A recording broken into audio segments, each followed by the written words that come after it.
ChatGPT ilə birləşib bir yerdə keks hazırladıq. Məsələ oradan başladı ki, gördüyünüz bu formanın adını bilmirdim. Ona görə də axtarış yerinə nə yazıb buna uyğun resept tapacağımı bilmədim. Və son çərə formanın şəklini ChatGPT-yə atıb soruşmaq istədim. Bir neçə adlar sadalasa da mənə bu formaya uyğun sonda özü resept yazdı. Mən də tənbəllik edib sosial şəbəkələrdə resept axtardığıma elə onun mənə yazdığı resepti risk eləyib başladım. Dediyinə görə 3 yumurta, 1 stəkan şəkər tozunu qarışdıraraq üzərinə 1 stəkan qatıq, 2də 1 stəkan duru yağ, hardasa 120 ml, mən onu ölçü qaşıqları ilə əlavə etdim. Bunları qarışdırıb üzərinə 2 stəkan unu ələyib, üzərinə də 1 paket vanilin, 1 paket qabartma tozu əlavə edib qarışdırdım. İstəyə və zövqə görə üzərinə digər inqriziyentlər də əlavə edə bilərsiniz, limon, kakao və s.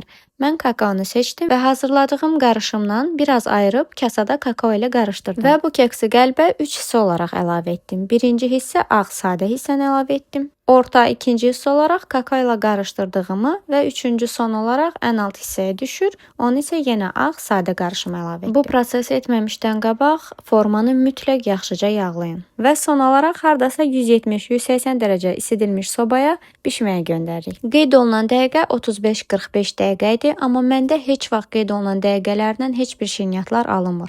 Hamının sobasına görə fərqli dəqiqələr olur. Dəqiqə olaraq nə qədərə bişdiyi tam yadımda deyil. Müəyyən bir müddət keçdikdən sonra mən özüm diş çöpü ilə yoxlayıb bişib-bişmədiyinə elə qərar verirəm. Və budur. Zəhərlənmədiyimə görə mən bu videonu paylaşa bildim. Forması, dadı, yumuşaqlığı, hər bir şey yerində idi. ChatGPT bacı bu dəfə bizi yanıltmadı, işimizə yaradı. Qeyd etdiyim ərzaqlar əlinizin altında varsa, tez bazar rahat şəkildə bu keksdən siz də edib çayla içə bilərsiniz. Bir də onu narahat edib su tükətməyinə icazə verməyin. Mən artıq hamımızın adından soruşdum. Videonu like edib saxlayın, siz də yararlanın.